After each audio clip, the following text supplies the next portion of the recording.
السلام علیکم ورحمۃ اللہ وبرکاتہ۔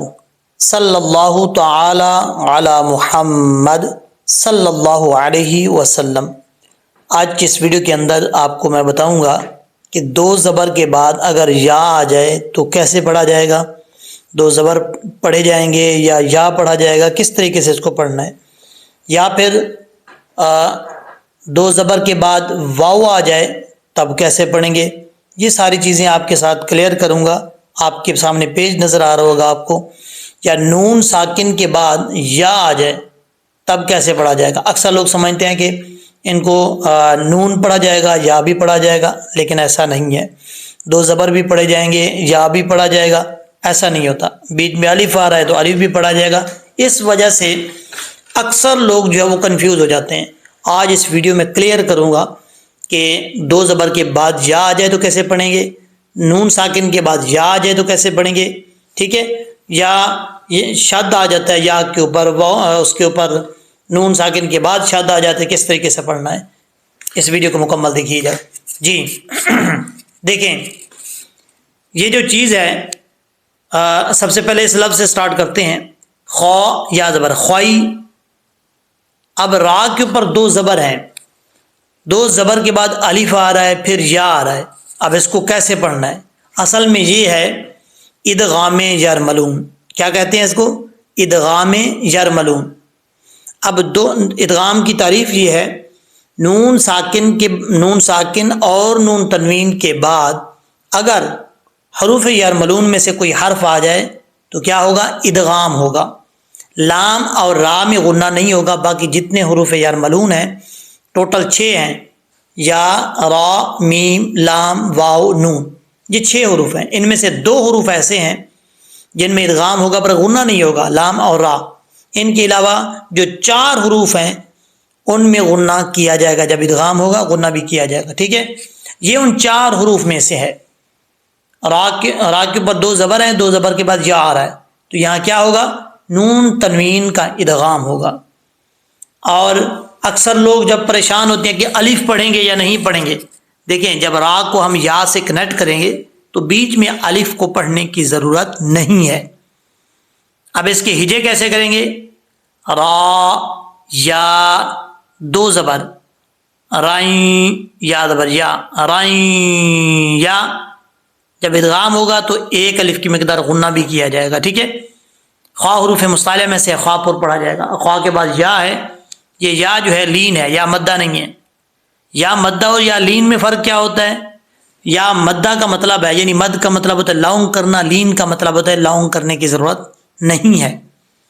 تو یہاں پر یا لین ہے، خوئی، اس کو خے نہیں پڑھنا، خوئی، خواہ یا زبر خوئی، خوئی، رائیں یا راہو، را کے اوپر زبر ہے، را پر پڑھا جائے گا۔ اب ہا کے اوپر الٹا پیش ہے، ٹھیک ہے، یہاں پر وقف نہیں کریں گے تو الٹا پیش پڑھا جائے گا، یا راہو۔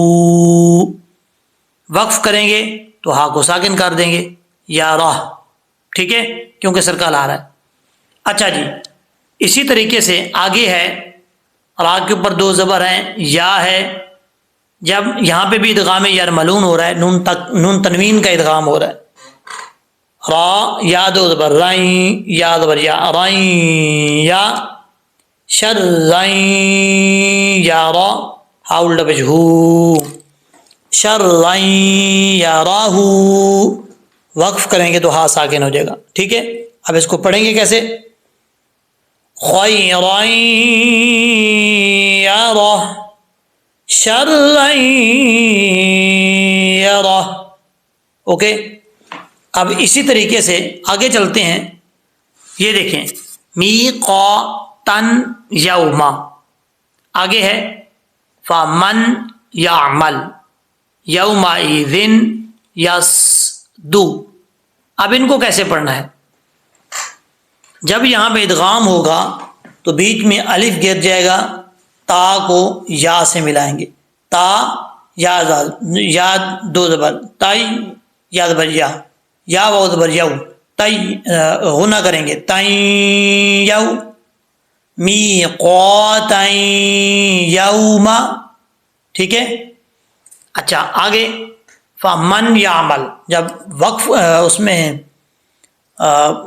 ادغام کریں گے تو یہاں پہ ایک الف کی مقدار غنہ بھی ہوگا، ٹھیک ہے. فا زبر فا، میم نون، یا زبر مائیں، یا عین زبر یا، فا مائیں یا مل. اوکے.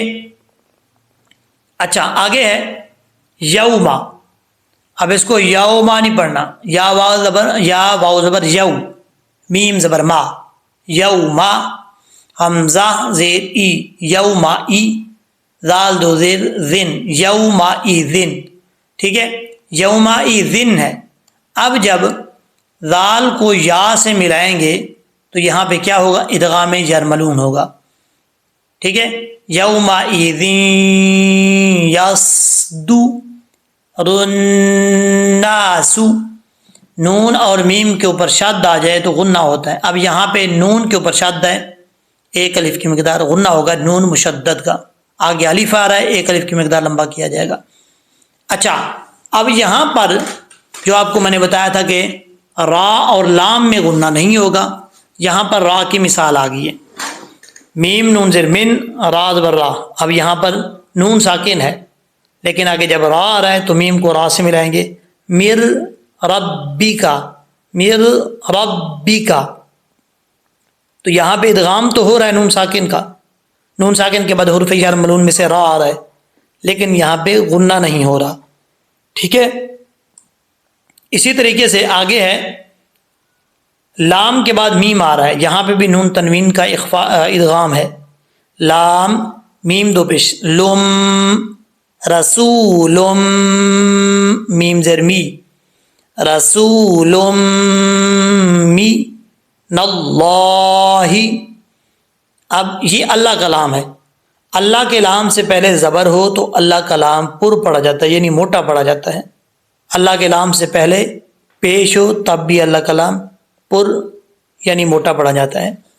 اگر اللہ کے لام سے پہلے زیر ہو تو اللہ کا لام باریک پڑا جاتا ہے، جیسے بسم اللہ، ٹھیک ہے، ملہ. لیکن یہاں پر اللہ کے لام سے پہلے زبر ہے تو اللہ کا لام پر پڑھیں گے، من اللہ. اور یہ والا جو لفظ ہے یہ مشکل لفظ ہے، توجہ سے سننا ہے. یہاں پہ ہا کلیئر ساؤنڈ ہے، سوحو، ٹھیک ہے. فا کے اوپر دو زبر ہیں، دو زبر کے بعد میم آ رہا ہے، ادغام یار ملون ہو رہا ہے، نون تنوین کا ادغام ہو رہا ہے، تو ایک الف کی مقدار یہاں پہ غنہ بھی کیا جائے گا.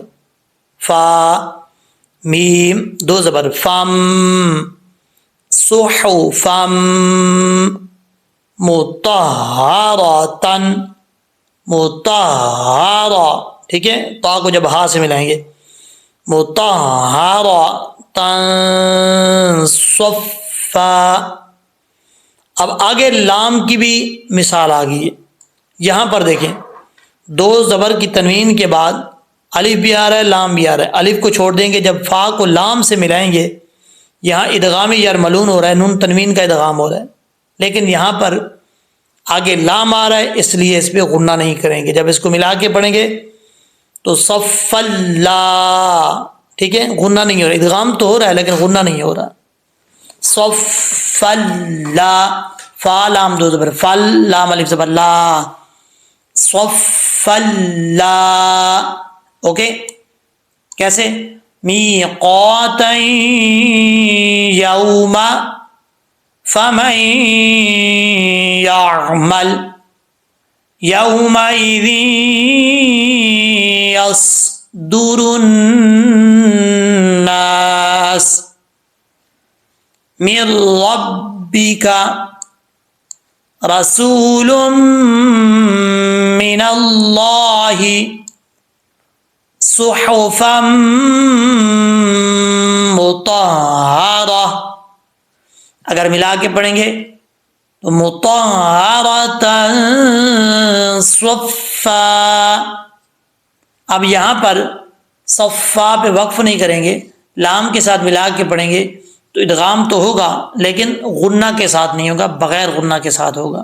کیسے؟ صف اللہ. اوکے. امید ہے کہ جس طریقے سے آپ کو میں نے سمجھایا ہے اچھے طریقے سے سمجھ لگ گئی ہوگی. اور انشاءاللہ العزیز نیکسٹ ویڈیو میں ملتے ہیں. دعاؤں میں یاد رکھیے گا. اللہ حافظ.